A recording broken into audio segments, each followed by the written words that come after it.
It's time for CityBeat, your source for all the latest news on the city of Thompson, only on 610 CHTM. Welcome to CityBeat. I'm your host, Jaret Schneider, and joining me today is City Manager Gary Sepatelli. Good morning. Welcome.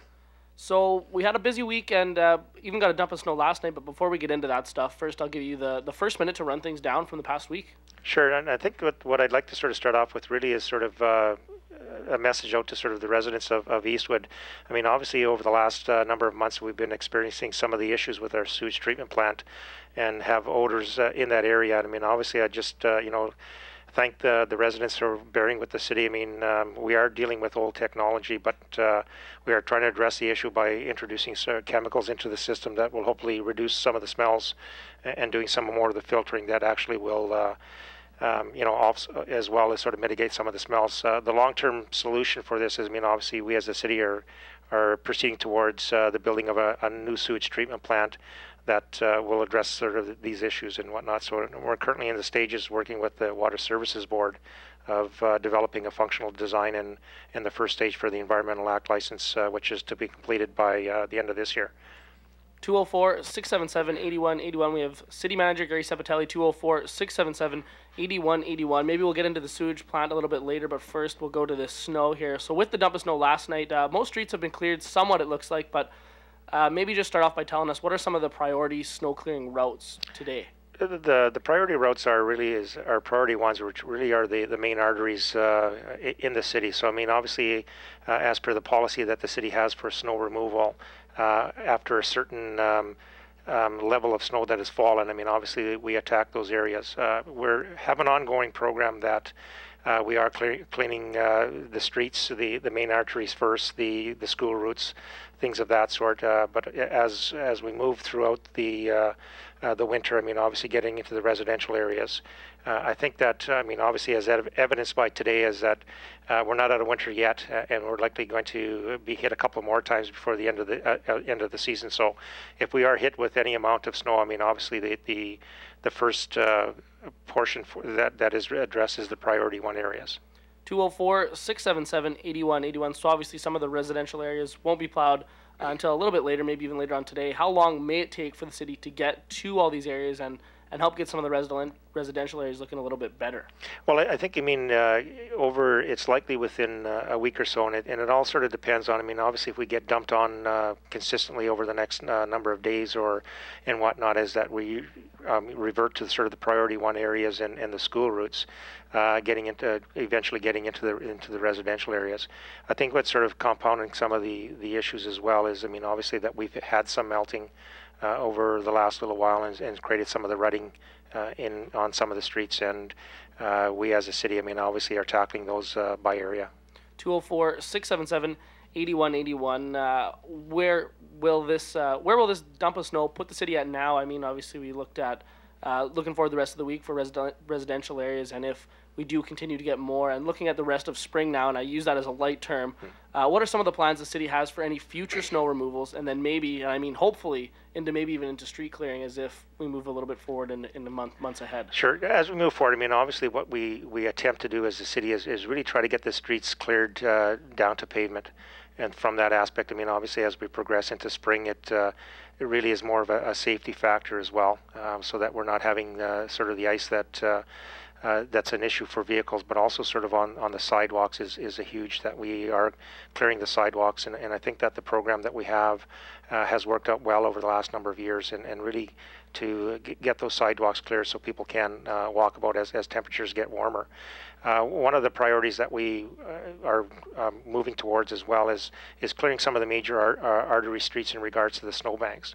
And it's sort of, we've started that process and we'll continue over the next month or so for that thing, so that as we do get into spring, I mean, obviously that a lot of the snow piles have been removed by that point. So sticking with the winter to spring transformation, now with the whole transformation from winter to spring, we've gotten through snow and street clearing, and what are some of the other things maybe that the city has on the agenda for the transformation, and how may it affect us? Well, I don't think it'll have much of an effect. I mean, obviously that we as a city through our Public Works Department is ensuring that our equipment is ready, the sanders and whatnot, the street sweepers that are able to sort of clean up the mess once winter is gone. from that aspect. So really it shouldn't affect any of the operation of the city whatsoever.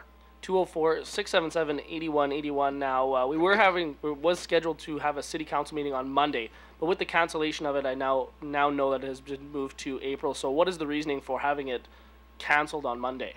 We have the coming Monday on the 18th, a number of councillors that are out of town and weren't able to sort of meet the quorum. And obviously with a council of 9, we have to have a quorum of 5. We have some councillors on holidays and out of the city. So at that point, I mean, obviously the decision was made to cancel the meeting, and really is to fall back to the next regular council meeting, which is Tuesday, April the 2nd.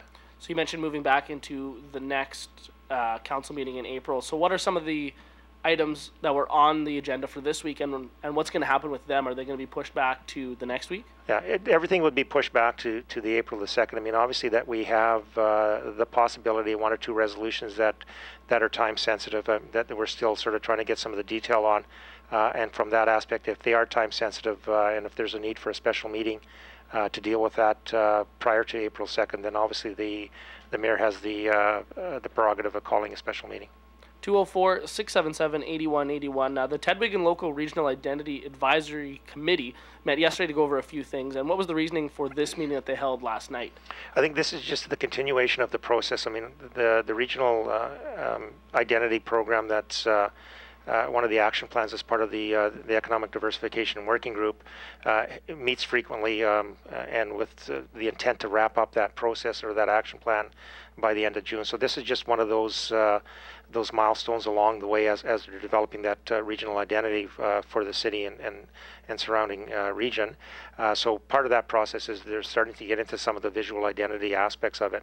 And had their advisory committee meeting last night, and really as sort of to bring that information. Actually, there's a meeting with some of the councillors tonight to sort of go over some of those aspects, where they are at this point in the progress. 204-677-8181. Now, with the meeting last night, what were some of the things that maybe came out of that meeting and the whole process over the last little while to move forward in it and hopefully get everything done and cleaned up here by June? I think this is just another sort of step in that process, refining the consultations that have taken place from the start, and really is sort of starting to define some of the concepts as to what the regional identity program will look like. And then from aspects as to putting into place sort of a strategy as to how that regional identity program will be implemented at the end of June of this year.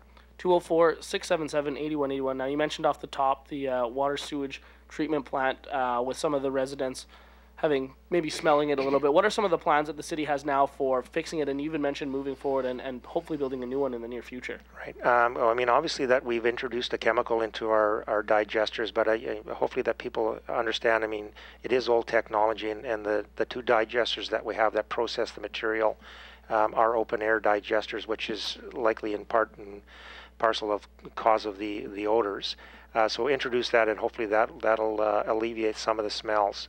We're also sort of put in place a new vacuum pump, which hopefully that we can filter the product, and really the sludge that results from that is that's removed to the waste disposal ground, and hopefully by doing that on an ongoing basis will alleviate some of the smells as well. 204-677-8181, and you even mentioned moving forward into hopefully getting a new one. Where might we be in that process, and when might we see some action take place on that? So, and it's currently underway right now, is that council passed a resolution back in late 2012, as really sort of entering into a partnership with the Water Services Board. Water Services Board has just awarded a contract for the functional design of the new sewage treatment plant and the initial Environment Act proposal. So once that process concludes this year, likely in around the end of 2013, the next steps would be to put in place sort of a detailed design RFP out there, and then from that aspect, that'll determine as to what the sewage treatment plant will look like, and then from that point is to put out an RFP for the actual construction of the facility, and we're hoping to have that completed by January 1st of 2016. So that will pretty much wrap up City Beat for this week. We'll take some last minute callers if there is any, but before we go, I'll give you the final minute here to wrap things up for the week and anything that might be coming up ahead. Sure, and sort of just going on the theme in regards to the snow removal. I mean, obviously, is that over the next little while, we'll have a number of pieces of equipment out on the road, and I just ask the public's indulgence in that, and please take care and stay back a safe distance from the equipment, because I mean, obviously, a car and a loader, usually the loader wins out. So I mean, obviously, to stress that safety aspect from the city perspective, and the other one as well is the closure of Thompson Drive South from Cree Road to Oak Street is happening today as well. That will do it for CityBeat this week. Make sure to tune in every Thursday at 11:30 for more insight into the city and a chance to ask questions. I would just like to thank City Manager Gary Sepatelli for coming in today, and to everyone else, have a great rest of your day. CityBeat will be back next Thursday morning at 11:30.